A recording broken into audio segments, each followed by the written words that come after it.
Hey there, Parkinson's Warriors.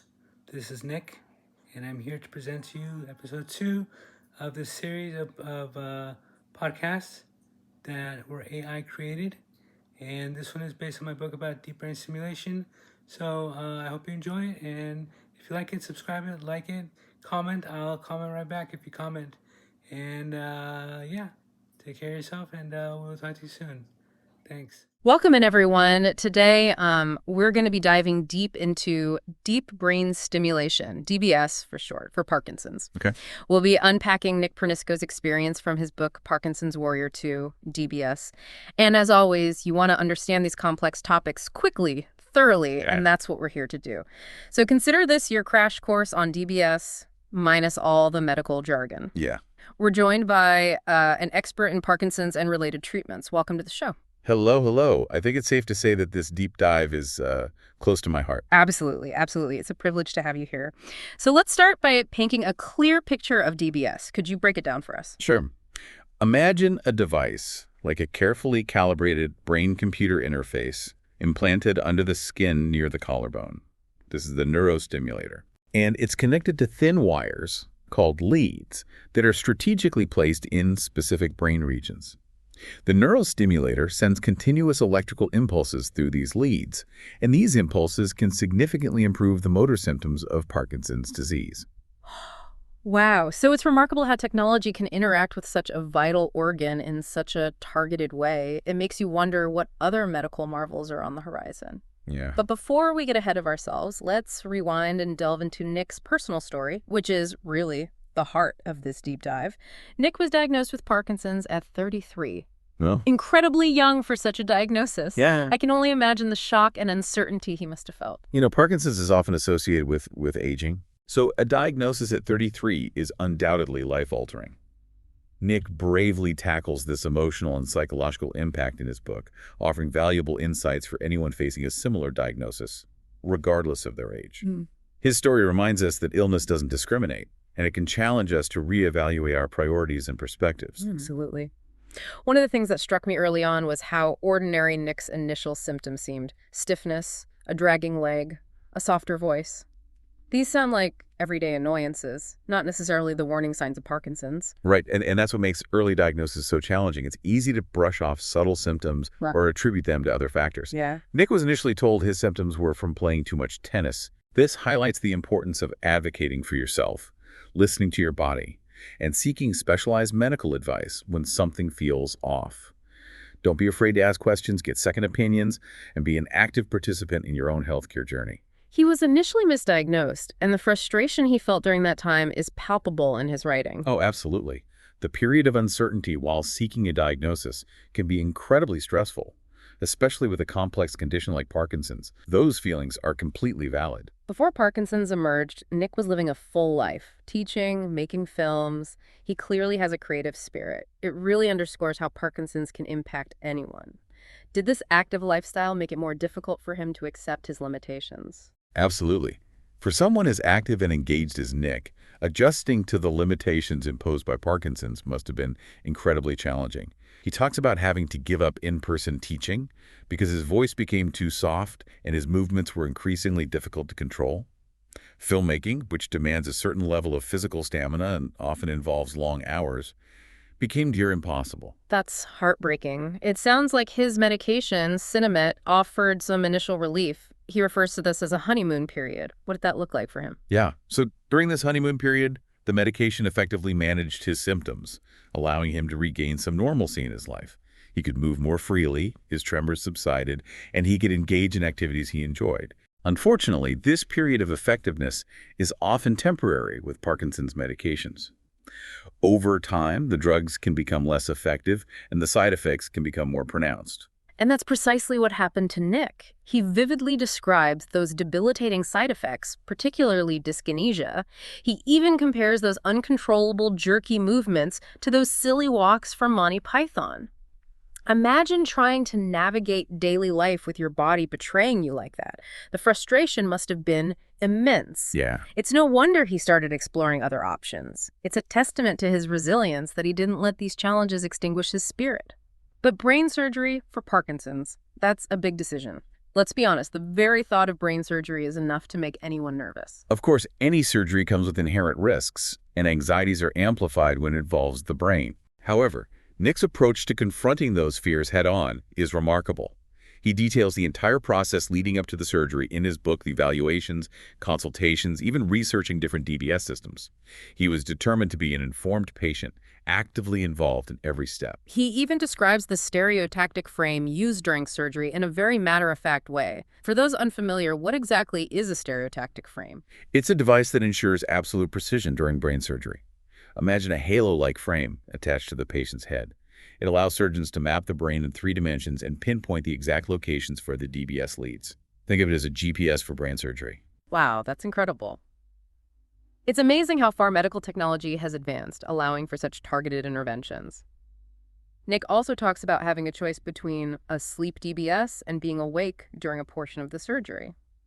He ultimately opted to be completely under a figure for the procedure. Can you imagine being awake while they're, working on your brain? It's a testament to how much we've learned about managing pain and anxiety during complex procedures. Absolutely, and I have to give Nick credit for his honesty throughout his entire journey. He doesn't sugarcoat the realities of surgery, the recovery, or the fact that DBS is not a cure. He openly acknowledges that while DBS significantly improved his motor symptoms, it didn't magically erase Parkinson's from his life. Right. He's very transparent about the ongoing challenges he faces. It's a crucial reminder that medical interventions, while powerful, are not always cure-alls. They are tools to manage, adapt, and strive for the best possible quality of life. It sounds like Nick's story is as much about the mental and emotional journey as it is about the physical realities of living with Parkinson's and navigating DBS. Absolutely. And that's what makes his story so relatable and inspiring.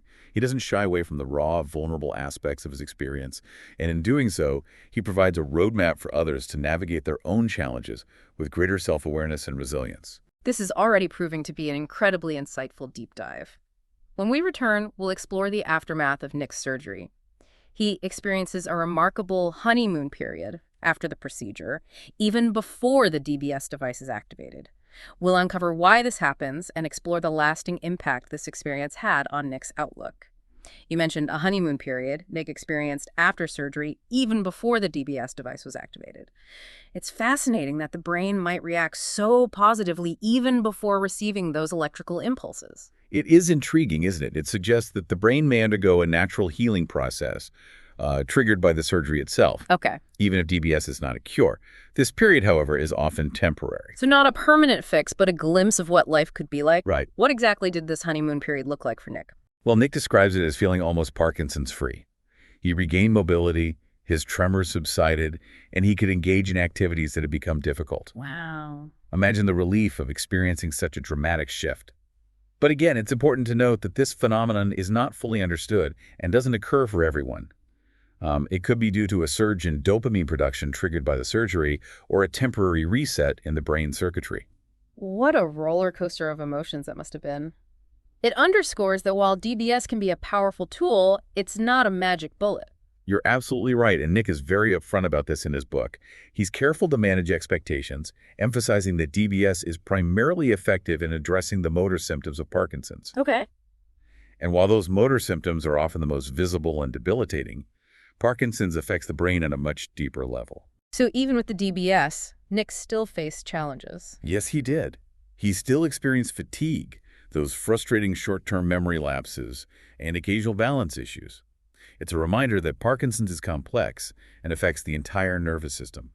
DBS, while a remarkable advancement, doesn't address every aspect of this complex condition. Did these limitations make him regret choosing DBS? Not at all. In fact, he refers to his decision to have DBS surgery as a turning point in his life. And it wasn't just about the physical improvements. That's interesting. It sounds like DBS was a catalyst for a deeper shift in his perspective. Yes. He talks about how the entire experience from the lead up to the surgery and beyond forced him to reevaluate his priorities.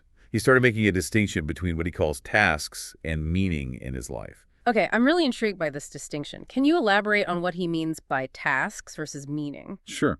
He realized that before his diagnosis, he was caught up in a cycle of chasing external validation, checking off tasks. He was striving to achieve, to be the best in his field, and he tied his self-worth to those accomplishments. After DBS, his perspective shifted. So he was chasing achievements, those external markers of success. What did he identify as meaning instead? He began to prioritize those things that brought him genuine joy and fulfillment. Simple things like taking long walks with his wife suddenly took on new meaning.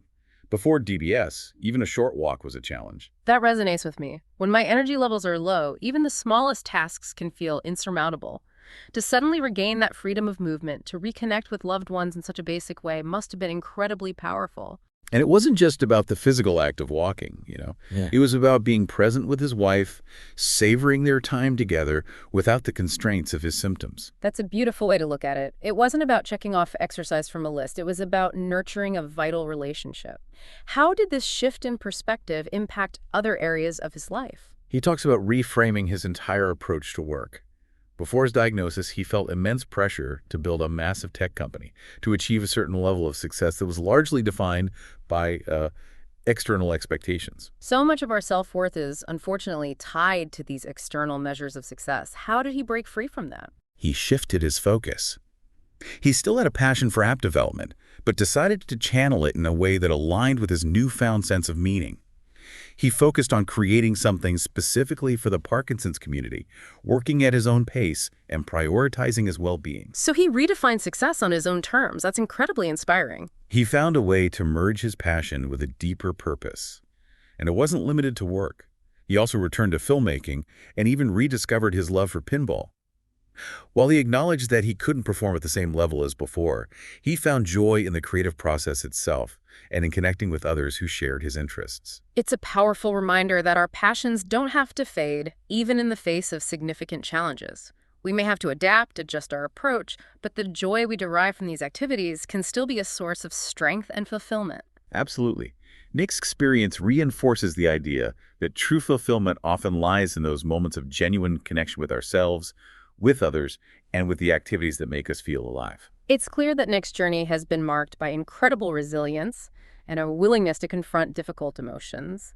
But he also emphasizes the importance of not losing sight of humor. He absolutely does. He reminds us that even in the face of adversity, humor can be a powerful coping mechanism. He refuses to let Parkinson's define him or steal his joy. He even jokes about having holes in his head, referring to the locations of the DBS leads. That's the Parkinson's warrior spirit he embodies so well. Speaking of which, he emphasizes the importance of embracing that warrior mentality, not in a way that denies the realities of Parkinson's, but in a way that encourages people to be proactive, informed, and engaged in their own care. He wants people to feel empowered, not defeated. He's walking the walk, isn't he? Yeah. He's not just advocating for others to embrace this mindset, he's living it out loud. He even created an app, Parkinson's Life Kit, to help others track their symptoms and be more informed partners in their healthcare. His willingness to share his story, including the struggles and the triumphs, is truly inspiring. He's a powerful advocate for the Parkinson's community. It's incredible how he turned his personal experience into something so positive and impactful for others. It seems like his insights extend far beyond the realm of Parkinson's. You're absolutely right. His story offers a framework for navigating any kind of challenge. It's about facing your fears, adapting to new realities, and discovering deeper meaning and purpose in unexpected places. And perhaps most importantly, it's about finding those glimmers of joy and holding on to them, even when things feel incredibly tough. When we come back, I'd love to delve deeper into some of the specific takeaways from Nick's journey. What can our listeners learn from his experience, and how can they apply his insights to their own lives? We've covered so much in this deep dive. The science, the emotional landscape, the profound life lessons embedded in Nick's story. It makes you realize that a single experience can hold a universe of insights. As we wrap up, I'm curious to unpack some of those key takeaways. What can our listeners, regardless of their own personal journeys, glean from Nick's experience? What strikes me is how Nick distills his experience into actionable advice. It's almost like he's created a guidebook for navigating challenges, whether it's Parkinson's or any of life's curveballs. He talks about facing your fears head on. It's a universal struggle, isn't it? That tendency to let fear paralyze us. Absolutely. But Nick takes it a step further. He doesn't just say, don't be afraid. Yeah. He offers practical strategies for dismantling that fear. Okay. For example, he suggests watching videos of DBS surgery. The good, the bad, and the potentially squeamish. Wow. That's surprisingly practical advice. It seems counterintuitive, but I can see how confronting the unknown in such a direct way could demystify it, strip it of its power. Exactly. It's about replacing abstract fear with concrete understanding. Knowledge, in many ways, is the antidote to fear. And this principle extends far beyond the realm of surgery. How often do we let our fears hold us back in other areas of life? Pursuing a passion, taking a risk, having a difficult conversation. Imagine if we approached those situations with the same level of proactive inquiry that Nick brings to his health journey. It's a powerful reminder that we have more agency than we often realize. And it's not just about facing our fears, it's about holding on to hope, even when things feel bleak. He's adamant about this. He constantly reminds us that medical advancements are happening all the time, and even in the face of an incurable disease, there's always reason to hope, to keep fighting for a better future. But it's not just about finding a cure, it's about finding ways to live a more fulfilling life in the present. He sees DBS as a gift, a tool that's bought him time. Time to advocate for himself, time to connect with loved ones, time to pursue his passions. It's a reminder that we can choose how we respond to challenging circumstances. That choice is incredibly empowering. And, amidst all the seriousness of his journey, Nick never loses sight of the importance of humor. It's almost counterintuitive, isn't it? To find moments of levity amidst such profound challenges. It speaks to his resilience. He doesn't allow Parkinson's to define him or dictate his emotional state. Exactly. He refuses to take himself too seriously. Remember, he calls Parkinson's the ballsy palsy. That ability to find humor, to laugh at the absurdity of it all, is a testament to his spirit.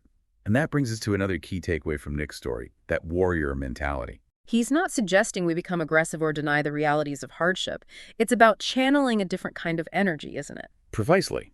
He's advocating for a proactive, engaged, and informed approach to managing your health, both physically and mentally. It's about being an active participant in your own care, asking questions, seeking out information, and advocating for your needs. He's a shining example of turning adversity into action. He didn't just write a book. He created an app to empower others with Parkinson's. His desire to help others navigate the same challenges he faced is truly remarkable. And this brings us to what I believe is the most profound takeaway from Nick's story. The importance of aligning your actions with your values, of finding meaning beyond just checking off tasks. It's about that fundamental question, isn't it? Why am I doing this?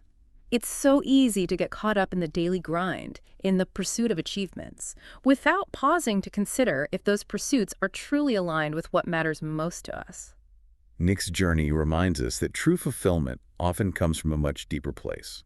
It's about nurturing those relationships that bring us joy, engaging in activities that light us up, and contributing to something larger than ourselves.